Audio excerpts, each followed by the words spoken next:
we are an independent production company, just like our website reads. So what we do is we major into videography, photography, we do photo shoots, but we're also very experiential storytellers, So we're trying to document things. The storytelling is the bit that I came knowing at the back of my mind, actually. Yeah.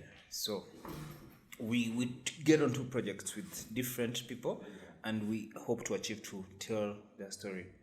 So that is like our purpose, telling the story the African way, because we believe we don't want our own stories to just make sense if BBC is the one portraying them, or if a white man is the one telling the story.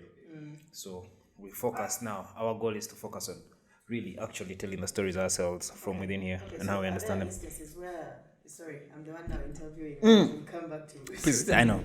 So are there instances where, because you're doing the recording and the production and all that, instances where you've had to sell your story to maybe bigger corporations, like let me say BBC or the bigger media houses in the country? So again, because we are experiential storytellers, we are also very new in the industry, So this was like more like passion or podcasting.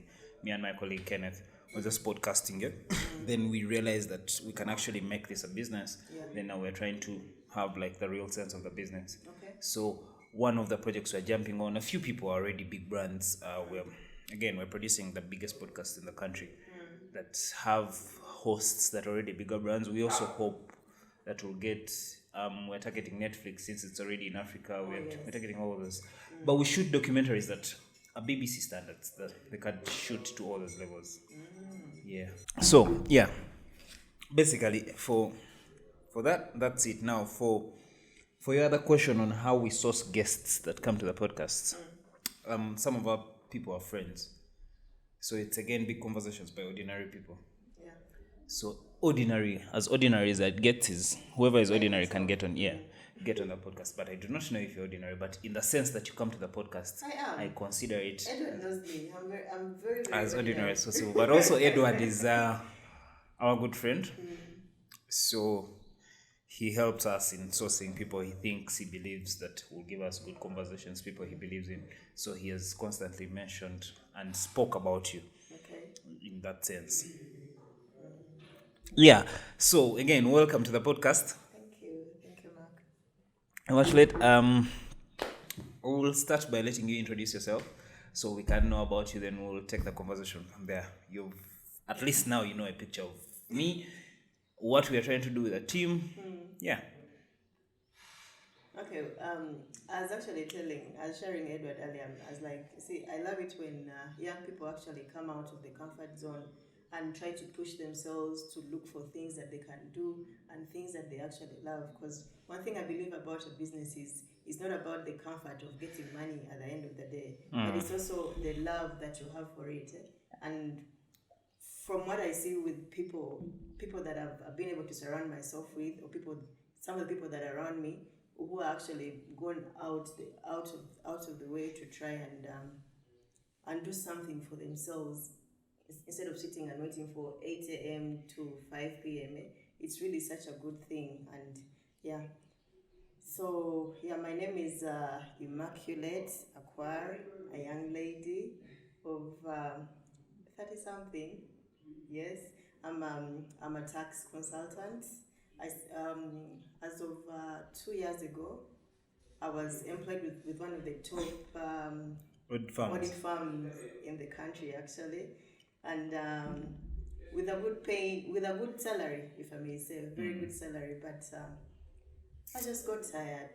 I got tired because I was working, yes, but with work also comes the need to rest. And I was really exhausted at that time. I needed to rest, but the pressure, it's not like I can't handle the pressure, but this was beyond. I needed time to rest, and then it wasn't really coming forth. I reached that point where I felt like I was almost bursting, if I may say.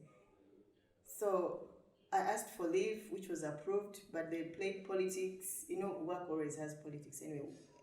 Workplaces have politics.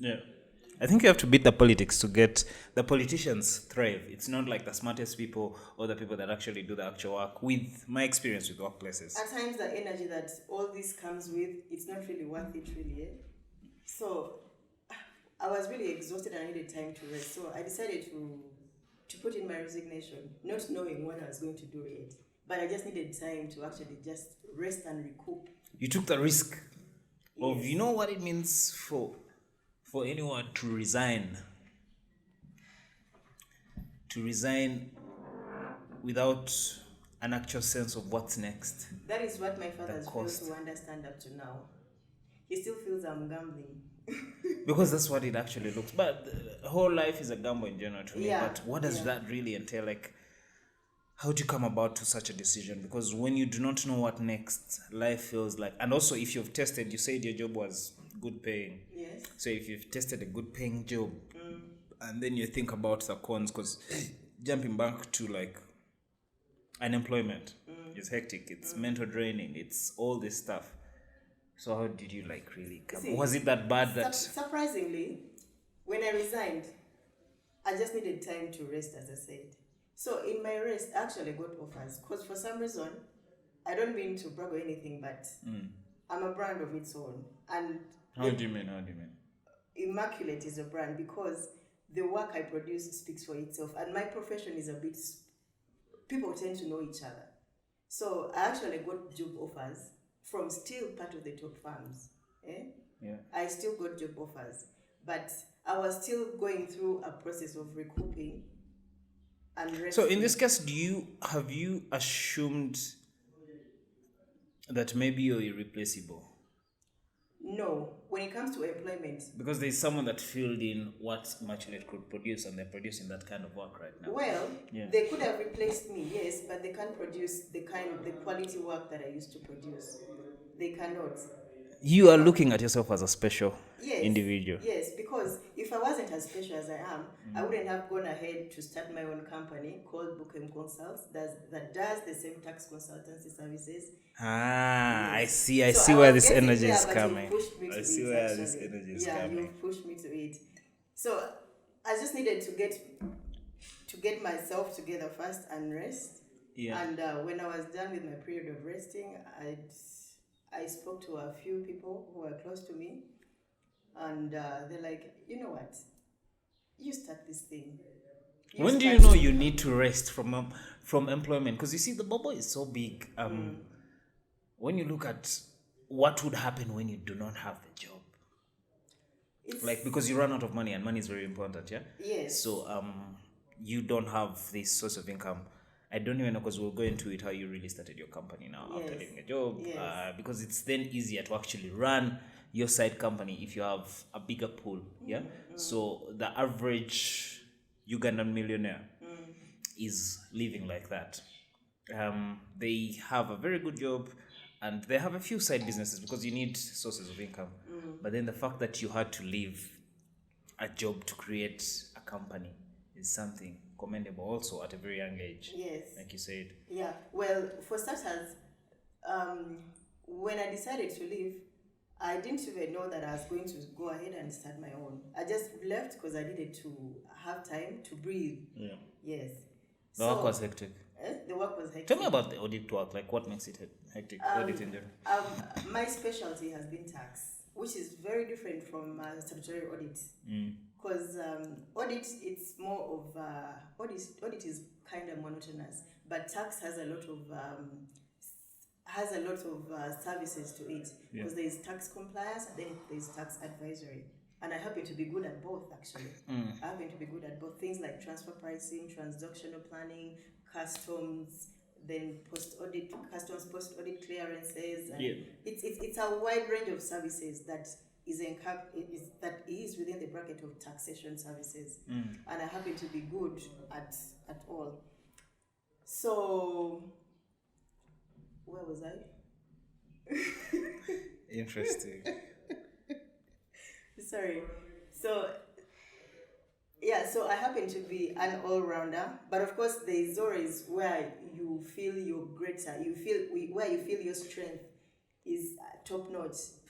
And in this case, there are routine works that are done, and this I should say, this is tax compliance. This is where you hear things of filing returns and so on. And then there are those one of transactions, which happen to be the advisory bit, and this is where there is the big money. Yes, compliance. So because you are very good at this skill, you had the confidence of just... It wasn't even the confidence as such. It wasn't. As I said, I needed to first rest. The rest. Yes, but as in my rest, of course, I talked to people who are close to me. Yeah. And I mean, they came up with ideas. They said, I mean, you're good at this thing. Why don't you start your own? Why would you want to go back to employment? Because as I said, I already had job offers actually, like 2. Then there's a third one that came along the way, but when I tasted that time of freedom of me resting, because I rested for a bit for around a month before, so when I tasted that bit of freedom of, I was like, you know what, let me go and try to have something for myself other than going back again to employment. It was scary. I mean, it's scary because with employment you have the comfort of knowing at the end of the month someone is responsible for your pay. But when it comes to having your own business, you're responsible for making sure that there is money at the end of it all. But when it comes to you being an employee to somebody else, or you having an employer, all you have to do is execute the work, but you don't even have to go and look for the work itself. Yeah. Yes. So employment comes with the comfort and of knowing, I mean, you're going to be paid. Come what may, Mark will pay me. Because Mark is the one who has employed me. But then I have targets to meet, to hit. Yes, exactly. Yeah. You have targets to meet. But it also comes down to your JD, your job description also. True. Because at times, I mean, if you're let me see, if you're in a senior level, then I think your targets are way higher than somebody who is on a lower level. Yes. But when it comes to now running your own business, you're basically you're your own boss. You manage your time, you manage your schedule. And that's where the hard work really is, yeah? When you say it like that, it seems like it's the soft work, but when you become your own boss, you're working from the usual 8 to 5 for someone, you're now working 24/7. You're thinking for the company, you're looking for prospects, you're setting up a team, you're doing all this stuff. So it gets too complicated, too draining. And remember, you left a job, so I do not know, you probably are a minister's daughter and you have a big source of income seated on our COVID money also, because that's what our ministers do. But I wish. So let me first cut it short. So it's not complicated. Why? Because at the end of it all, you're managing your own time. 8 to 5, you're working on somebody's time. The statements are direct. Yes, you're saying I'm working on somebody's time, but they're compensating for this time. But here, I am working on my time. Yes. But then I am not surviving. How do you then survive? How do you survive? Yeah. Savings, people around you. This is where actually you appreciate the value of social capital. Social capital, the network that you keep around you. Because I didn't live when I was broke. Of course, I had savings. Yeah. Yes, but and it's not like jobs kept coming like back then when I was still employed. Because this is a startup. It's a fresh start. I'm looking for clients and so on. Who can trust you? Of course, clients who can now trust you. I mean, or you're stealing from clients from your previous employer because of your skill. I'm not stealing, but there are always preferences. There are preferences. I mean, I've done work for you for over a period of time. Let me give you an example. My execution, and I mean, part of the reason as to why you are executing so better was because the firm was providing some of the necessary stuff for you to execute better. Of course, as the firm itself already had its own brand that was built after some time. So now this is me also saying, I mean, I've been affiliated to this brand, but I can also do this now on my own. Yes. So the leads that came to you because of the firm now come to you independently because of your personal skill, but because of the firm. Part of them, because you see, as you're working, you have a relationship with the client. You have a relationship. You keep building this relationship. So because somebody has comfort in you, even if they got somebody to replace, because I mean I was replaced when I resigned. I was replaced. But if somebody calls me and they're like, Immaculate, come and handle this, I'm not going to say no. Would you have felt better if the firm in the beginning had given you a stake? Would you have stayed? Because then there you would be also working for your own ownership. No, I wouldn't. Why? But it's important to have what's better.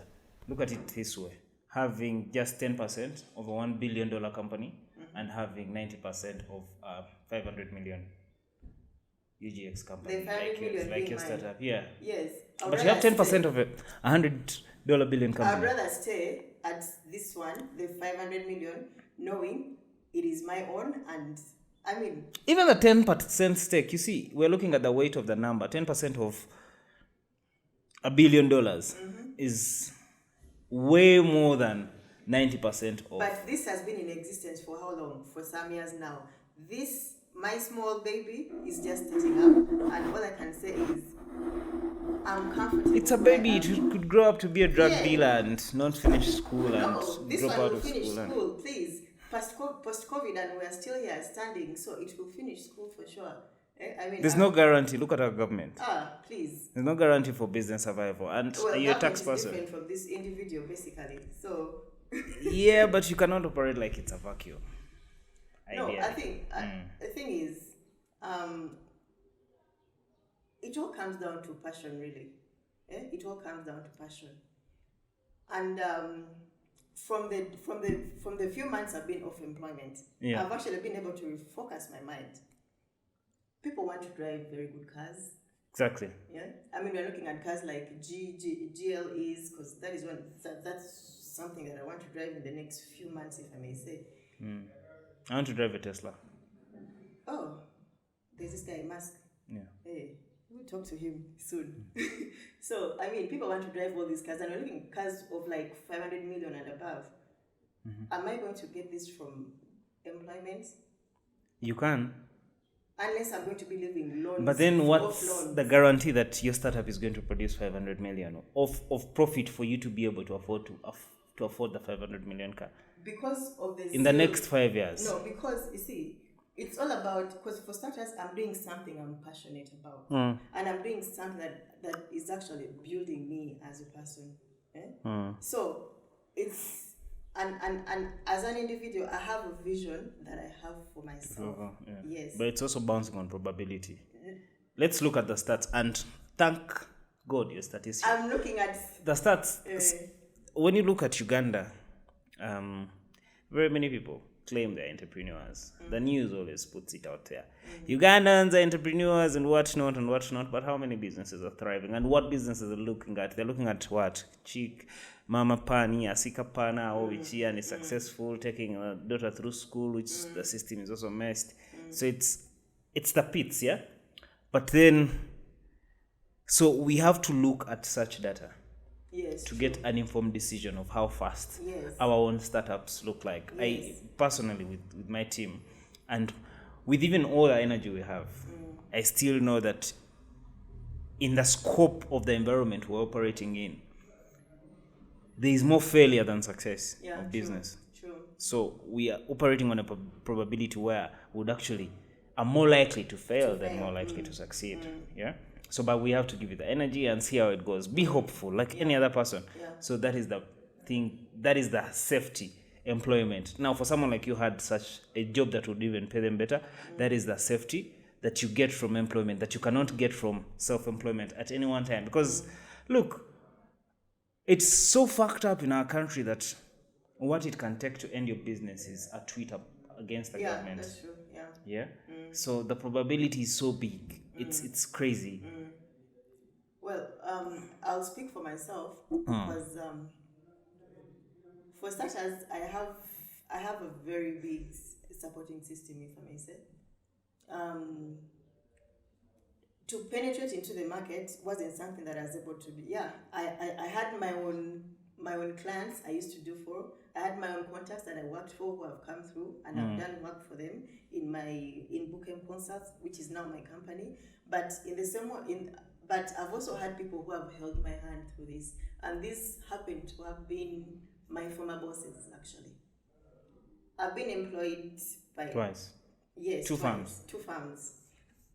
For the first one was straight out of campus. Then the one that I left recently poached me from the other one. I don't mean to rap, but I was actually poached. So I happen to be in good terms with my bosses from both farms actually, and they also went ahead and started their own Farm. yes taxes basically. And you know when you hang around gurus, you're like the next guru itself. Doesn't work like that, but okay. That's a story for another day. Because these are people who have called me on assignments right now under my company. They have called me and taken me on assignments. So it's a plus for you. Yes, your future is because I mean they know what I do, they appreciate what I do, and it's not like they've called me only once or twice, but they've kept on engaging me. Much as I have my own clients that I get independently. Where should I file for taxes? Why should you? Yeah. Why should you? File for taxes.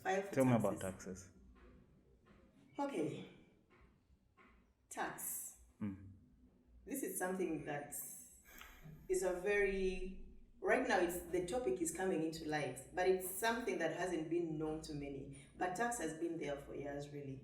Tax has been there for years, and among many things, tax is the way that a nation sustains, the government sustains the running of the nation. Basically. Yeah, but I'm already disappointed by the government. It's a shitty government. So why should I pay taxes? Why should you pay taxes? Should I return it? Once, to have your conscience clean. Okay.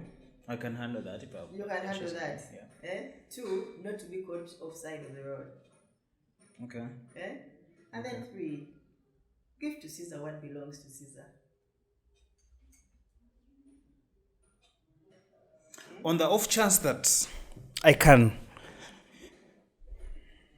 handle my conscience and I feel like giving to Caesar what belongs to Caesar if Caesar can't use that rightly is wrong, because I am also in a world where I see that the difference between good and bad is so small. Yeah. That most of this, because I was talking to one of the podcasts, one of the most interesting things I learned from Eddie was that he said, in his own theory, in most,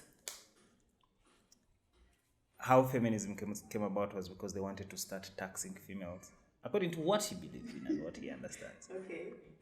So, but it made a lot of sense to me. They wanted to tax females. Yeah, but by then it made sense because they were home and the system suggested that, you know what, we needed to make more money. And you know what, the patriarchy is letting the females stay home, take care of their husbands and do all these other things that are actually really important that people need to survive with. But let's tell them the empowerment lie, and they go to the streets to shout that we want to work for ourselves and everything, so we can also tax them, so we can have to collect more money for ourselves. That's the theory behind it, and it's... That is new to me, actually. I will read more on it. Yeah, but it's interesting. It's just money that just gets lost.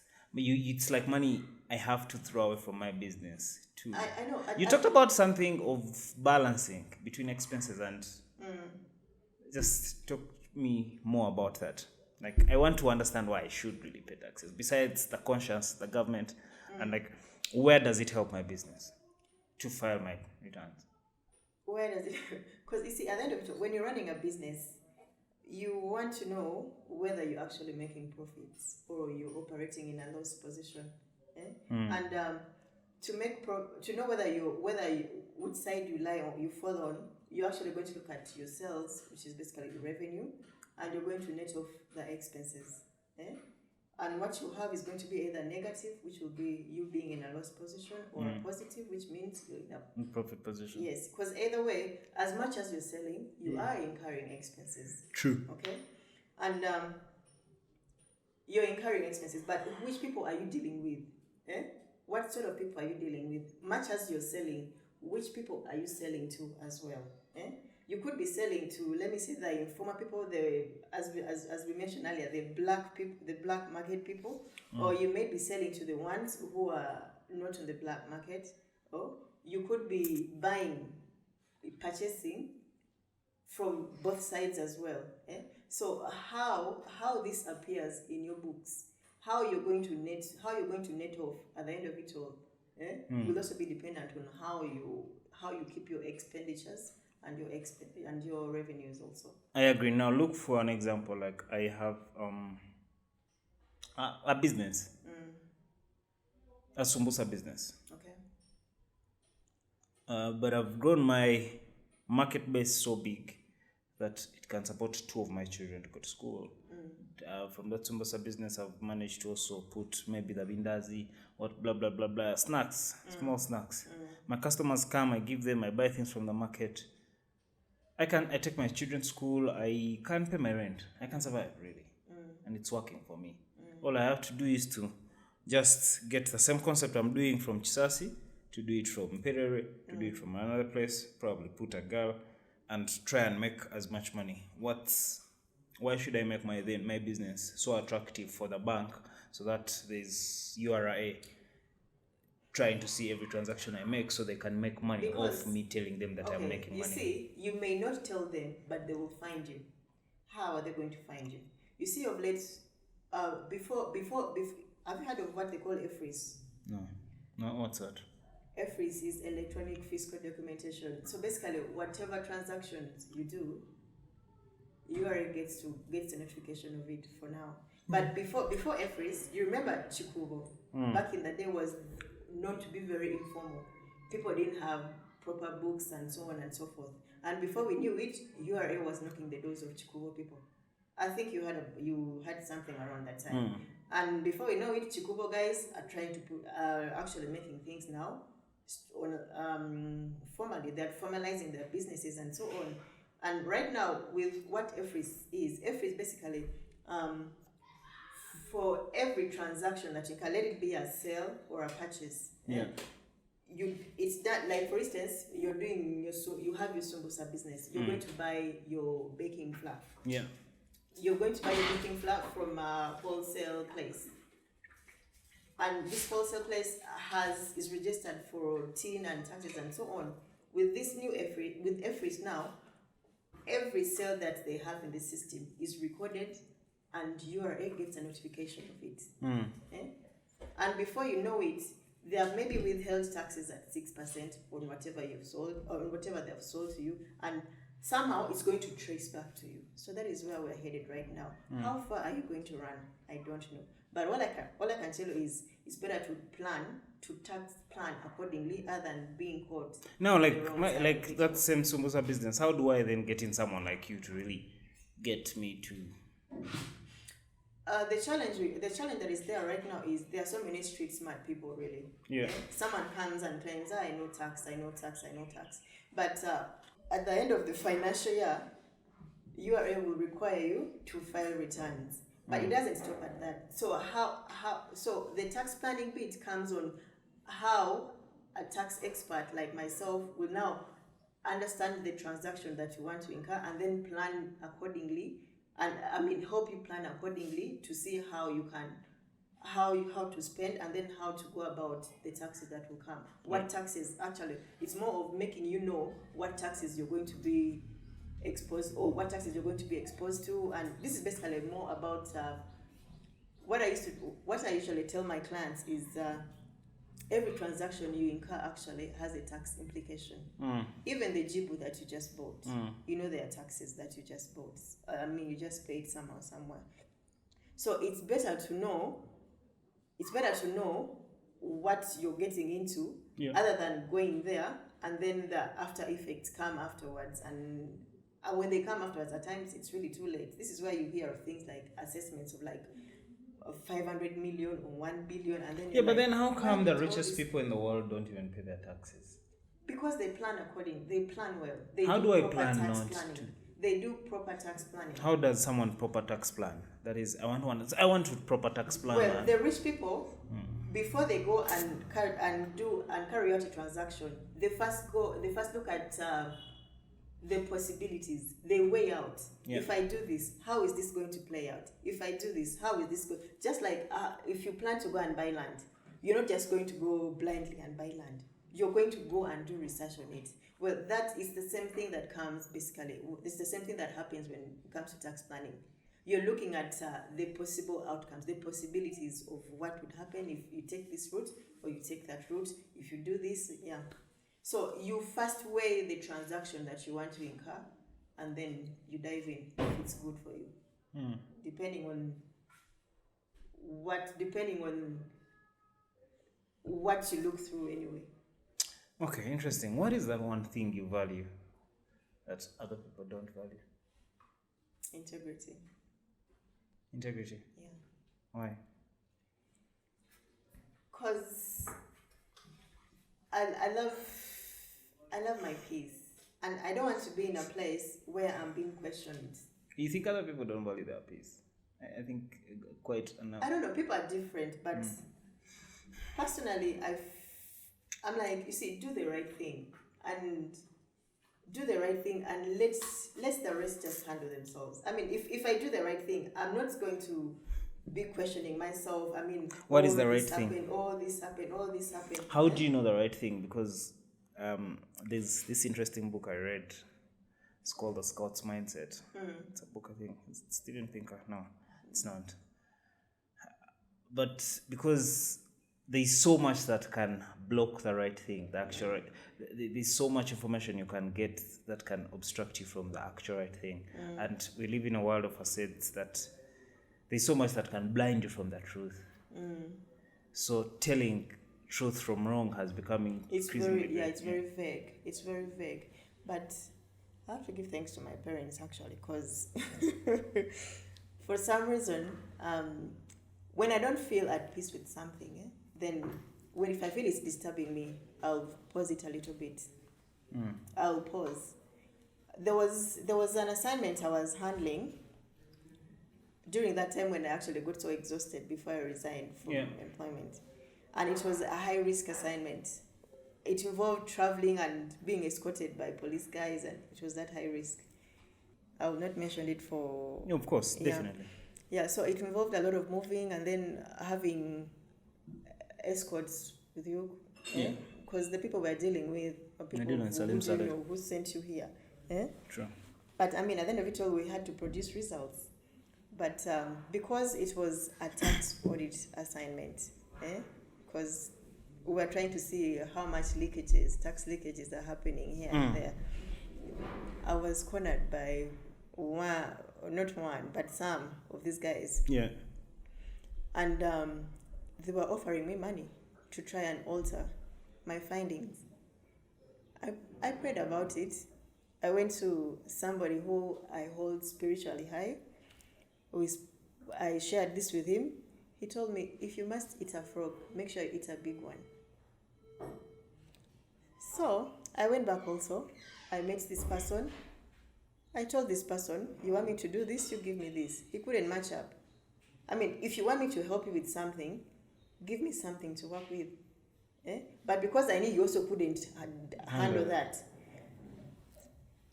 But in the case that they could handle that, you would get compromised. There is no way he could be. There is no way. I mean, there is a way you come up with. Was this your most polite way of saying no? Because you had made up your mind to saying no. Yes. So you looked for a politer way of, Exactly. Yeah. So, you see, at the end of it all, when you're doing these things, you should also apply some wisdom in it. Because you don't know who you're dealing with. Because you don't know who you're dealing with. Because some of these things are really high risk. You're working with somebody. You're meeting the CEOs and so on. It's somebody's business. So just know that whatever you're advising this person to do is what they'll go with, and they believe in you.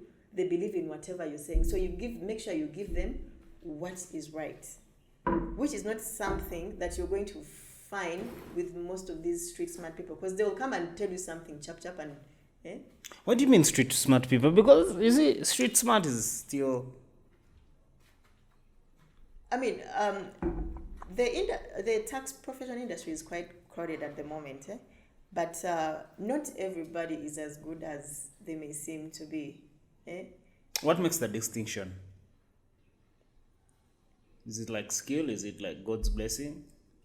The skills itself do matter, the skills itself, the skills. And where the taxpayers or where the clients get it wrong is they want to do something, they want something that is cost effective. Eh? And they want something cost effective, and of course this is where professionals like us now gets a bit of a challenge, because for starters we are competing with the top-notch people who have been in the field for some years, and then we also have these other people who are here for the money. I mean, if you tell them, if you say you have this much, you as the client, and for them they feel, I mean, they will go with that. So we find ourselves in a place where we are trying to balance and stay afloat, where we have the top guys, the top guns in this thing, and then these people also who make the profession seem so easy. Yeah. Interesting. So for you as you Immaculate, what then inspires you from such a sinful world to really come out with this integrity, to stand out, to become the distinction? Well, for starters, I'm a Christian. Okay. And then I have... That is supposed to mean if you're Christian, you're a good person. No. I just had to say it there. And then I happen to have dealt with bosses who showed me the right way, not the crooked way of doing things. Because where I was working, we'd do things the right way. If you want to do things otherwise, he would let you go. My boss then would let you go. It's like, what is doing things the right way? Because you see, like in the creative space. Yeah, because you see, you have clients, to make distractions. Yeah, because you see, clients have this thing of where they believe, if you can't do this for me, I can go and talk to the commissioner and get this thing done. But you see, there's a proper route to go to. Even if you go to the commissioner, he's going to take you to their boys, and their boys are going to want something. So why not do things the right way here instead of you running behind? Because at the end of it all, where you find me, I'm still dealing with these people. I also know the commissioner, or I also deal with the commissioner. But because the boys do the groundwork, or these people here do the groundwork, and when you go to the commissioner, they are still going to send you to the same people to do the work. So whose time have you wasted really, other than your own time and your resources? Interesting. But that is, you've just given me one of those things. You're Christian. Oh, yes. And then, I was saying, I happen to have been trained by some of the best people who have actually showed me the right... So that training? Yes. I'm blessed to have been trained by What informs your perspective of the right way to do things? Because I don't really think there's a right way to do things with everything. Like there's... people usually used to think you finish school, go to campus, get a good job, get married, have children, die. Okay. Well, now we have dropouts that you can get things without just following that. I know. Line. That's I know. Well, the right way, because now this is in regards to the tax profession that I'm well advanced with. So tax itself is governed by the domestic tax law. So the right way to do things is to follow the laws in this act. You follow that. But of course, laws have loopholes. So you find a way of beating the loopholes. Yeah. Okay. Let's talk about Christianity, yeah? Do you really feel like this is it for you? Your Christianity doesn't inform your being. Why are you Christian? Because I believe in the supernatural being, God. I believe Jesus Christ died for my sins and resurrected for my sake. And that's enough for you to live for another day. I believe in that. Yes. How does being Christian help you as an individual? Why should it be something that, you know what, I'm Christian and it should matter? What's the difference between you and, let's say I don't believe in God? What would be the difference? So if you don't believe in God, what do you believe in? I don't have to believe in anything. I believe in being a decent human being. Informed by treating not any other people good or bad. Yeah. So in case you are cornered and let me say there is a scenario where, let me say you are cornered and you needed some help or at the end of it all, you don't believe in God, but there is something that you do believe in. What would that be? Treating my next neighbor as the better person. Eh? Treating the next human being. Exactly. That is all Christianity. I mean, loving your neighbor, treating people right. I mean, that is all Christianity. I don't have to write it everywhere that I'm a Christian, but just knowing that I'm doing something right for somebody else. Isn't it just like a name? A name tag, sort of. Yeah, like how it's just a title. You could call it that, but you see, I think also these things come with the degree itself. It also comes with the degree, because I haven't. Right now, I'm fine where I am because at least I know I'm doing things to try to change lives here and there. I'm trying. I try to make sure that I'm better tomorrow. I try to make sure that Mark is okay tomorrow or today. I try to help out as and where I can. And I believe this is all because, I mean, there's a supernatural being up there who overlooks us all. Yeah. I don't know if that makes sense. It probably does to some people that have. No, religion is something really big. It's not something that you can go. People always, just the concept of God is a concept that is so big, and also you cannot ignore the fact that it's so vague. Because there are very many questions to it. Yeah, true. Yeah, and it's also very interesting to learn that in the information that the superpower really provided for the mortals like us, he gives us the permission to question everything, including his own existence. Yeah. So I really feel like the genius of the world are those people that have questioned his existence and come to a conclusion that maybe it's not. It's not there. But you see, at the end of it all, it's all personal. Belief or not belief, it all comes to you personally. Do you think your Christianity has gotten you somewhere in life? Or because you're a smart person? Yeah. Yes, because at the end of it all, when I wake up in the morning, I first pray to God. So your prayers help you throughout the day. It's because you prayed today morning that you didn't get. I'm just telling you what I practice. That what I practice that has actually kept me going and pushing. I mean, before I go to sleep, I'm going to say a prayer, and I'm not saying it because, but I'm saying it because I know there is somebody upstairs there who is listening. Yes. Before you went on the podcast, you talked about converting to Christianity and how I'm supposed to be attached to a church. That doesn't even make sense. It's not a church as such, but it's having somebody you are accountable to.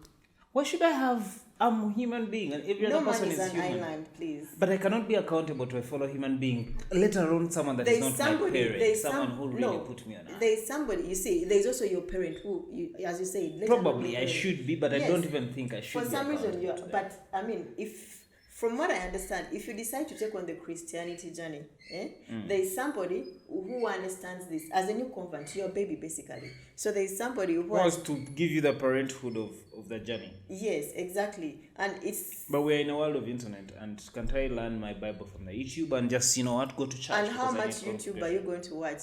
Everything is on YouTube. So everything tutorial from beginner level to A level. Like, I don't have to be attached to another individual to guide me. I can, if it's about the information and the guidance, that one I could get. You try that, then we'll see where you end. You're going to confuse your mind with each and everything. It's better to, I mean, if you have questions, even all these Christian churches coming up confuse people's minds. People do not know where they should be. But even with all the bullshit that sometimes we see that they showcase, we still let them pass. And also, if we just of course, I don't want to be like those Christians who just pick what they want, nitpick from the Bible. So I don't want to say that, you see, the Bible also has always preached about false prophets and whatnot. So being attached to a church is, for lack of a better word, delusional to me. For me, I'll not go with the church bit as it is. To someone, to someone, to a pastor, a spiritual leader. You need the church because you need people to fellowship with. But I'm talking about discipleship. You see, Jesus also had disciples. He discipled people. So you as a new convert, You need somebody to disciple you into this thing that you're experiencing right now, which is not something that you can do on your own. You need somebody who is higher. You need somebody who has been in this thing. Somebody who understands this more than you do. Are there people who like do this whole religion thing alone and succeed, or it has to be with someone? Because you see, if I can battle up school, do life alone, fumble through, even orphans get through stuff and still achieve. So really, the disciple thing, there's so much information. I haven't had that much exposure with somebody doing this whole disciple thing alone. I don't have much exposure in that, and I won't lie to you that I know. But at least someone needs direction in one way or the other. And you're not going to get direction when you're picking information from all sorts of corners. You need direction. Yeah. Straight up direction. What do you believe in? What do I believe in? Yeah. In terms of what? Life. What defines your life? Oh, wow, that's huge. It's serious. That is huge. Life. What defines my life? A life of happiness, of fulfillment. A life of fulfillment. And I feel I need to live a purposeful life. The purpose, I'm still on the journey there. But I feel I need to live a purposeful life for sure. And what is a purpose? What's your purpose? When you feel what do you think is your purpose? When I'm content, when I feel I'm contented with something, I feel I'm being purposeful. Like at times, okay, not at times, but I do put out some money and I go and help the needy. I feel content with that. I do get time and go and sit with some kids in the orphanage. And you feel content with that? Yes. So the other time I asked, what is that one thing you value and you think other people don't? But then I was supposed to ask, what is? Not like there's a script, but in my head has just brought up this question of, what is that one thing people value that you don't? Money. You don't value money? No, I value money. No, not money. Just money. No. Yeah, but you actually, that would be right, because you left a high-paying job. You just said you left a high-paying audit firm too. That's money. I do value money, but to a certain degree anyway. But yeah. To what degree? What do you mean to like a certain degree? I can say money because, you see, for the past 2 years, a lot has changed actually.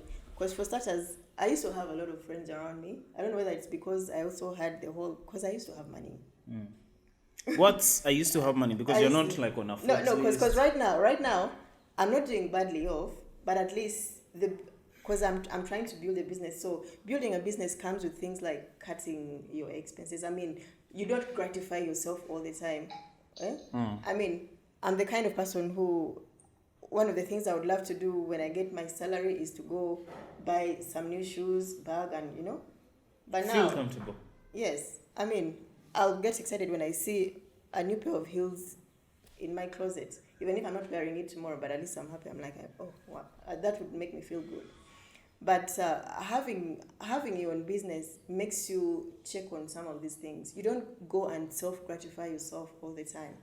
Okay, you have to check on your expenses, because before you know it, you'll be running broke or you'll run the business down. Because so I've had to cut down on my expenses, and for a few people, I mean, I don't know, because with money also comes false friendship. You know that, and I've been able to check that, and I'm grateful, by the way, because I'm the kind of person who I believe so much in friends. And if you came to me, Mark, and you said you needed money, and I had it, I would give it to you without even thinking twice. To the extent of... That's in the perfect world. Okay, I assumed I was in the perfect world anyway. I have a friend who actually came to me. She's not my friend anymore anyway, because we fell out. So the money. She came to me, she needed help. And this was around the time when I was transitioning from employment to business. Business ownership. Yes.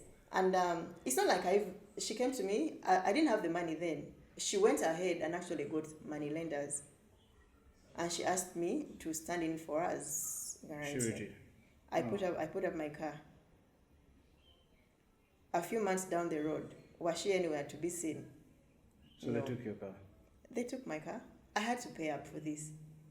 But you see, with this whole transitioning, with this whole, it has made me realize who my real people are actually, who to keep around me, who I should give more of my time.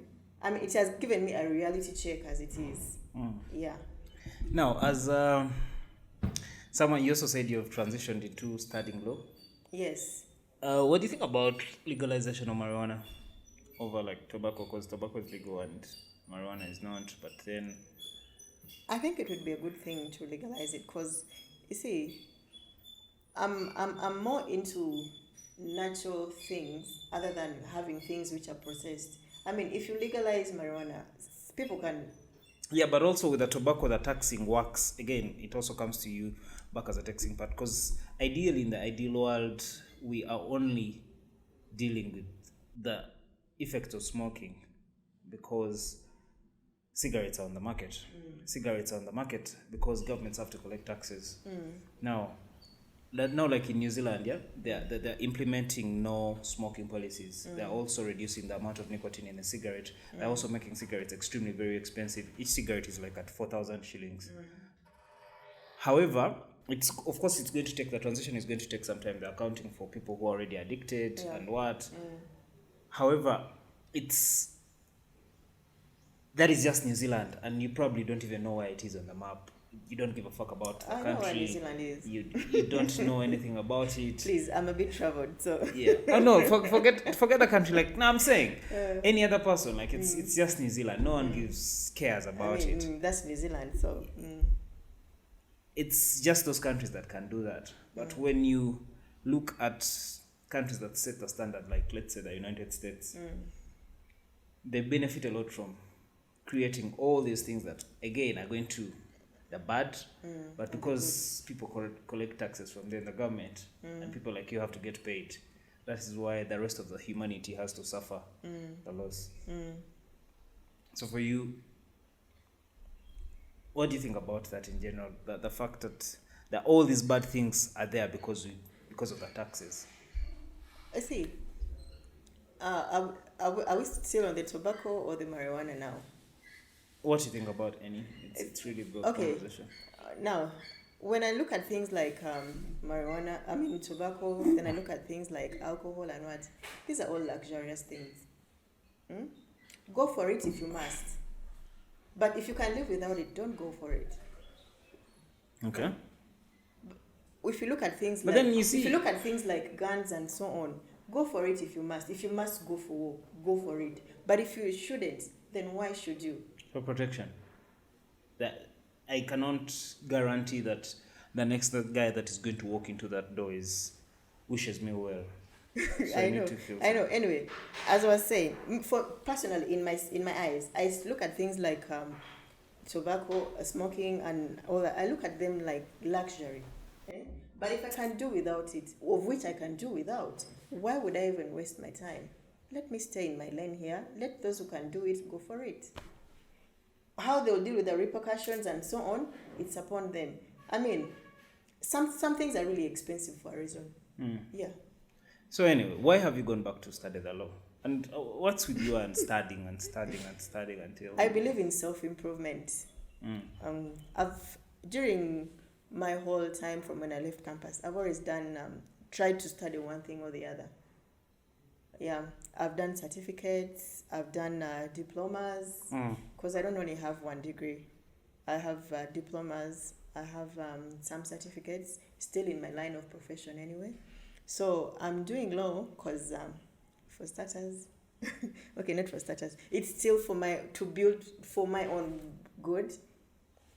And then going to be like Kim Kardashian? It's going to give me a more... I feel like competitively it will give me a more competitive edge also, and I also happen to associate a lot with lawyers and so on, and I tend you felt like you could fit in. I already fit in, But as I said, I'm somebody who has always done self-improvement for myself, reading books here and there. So it's something that I'm not doing because I feel I need to fit in or what, but it's for my own self-improvement also. But these are just now by the ways, because people have always mistaken me to be counsel. And I'm like, no, please, I'm a statistician, I'm a mathematician. So, but you wanted to feel it and to just fulfill their dream that That is what you're thinking, but no, this is just me improving myself because I've always believed in that. Okay. And my mentor happens to be an educationist. And before I decide on doing something, I actually first run to him. How does mentorship work? For me? Yeah. How does it work? Like, just why should I have a mentor? Because you need to make sure that you're doing the right thing. How do I really know a good mentor? How do you know? How do I choose a mentor? Like, what's the importance? Actually, I didn't choose him. I think he chose me. Okay. For some reason, I think he chose me. How does a mentor choose me? I think he chose me because this is somebody I met. I met years back. I used to party a lot. I used to party a lot. So I met him when I was just finishing campus. And truth is, I didn't know what next really. So when I met him, he knew my family in a way. And then I think he also knew the people that I was hanging around with. And this is somebody who is into career guidance and all that. Yeah. So he's like, So we kept talking after that. We kept talking. He would meet me. So he would be like, you're a very bright girl and you're from a very bright family. But there is something that is not right with the people that you keep around you. And as things play out, the same people actually have either played me one way or the other. But you've always been the Jesus. You've always been the good person among your peers. I try to make things better for people.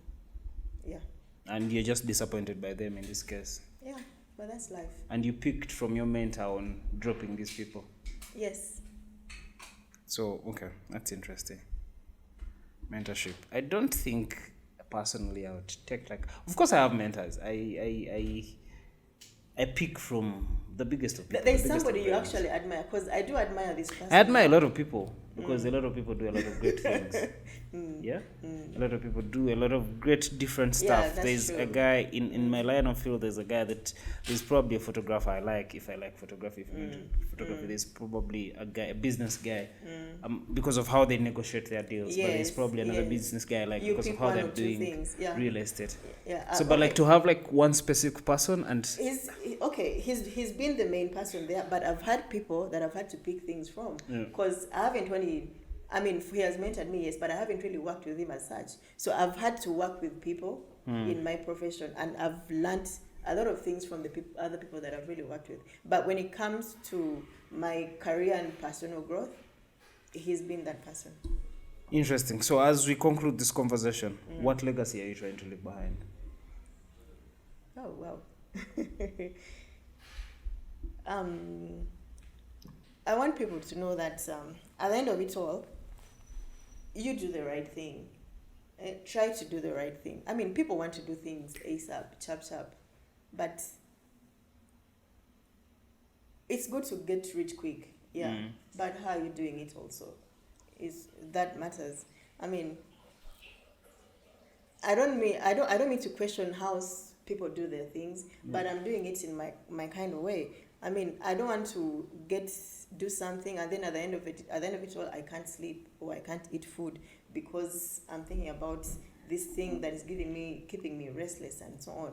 So my kind of way of doing things is to try and make sure that at the end of it all, I'm at peace with everything that I do. It doesn't keep me restless. Okay. Thank you, Immaculate. Do you have anything you think we've skipped out that we're talking about? No. Okay. Thank you for coming to the podcast.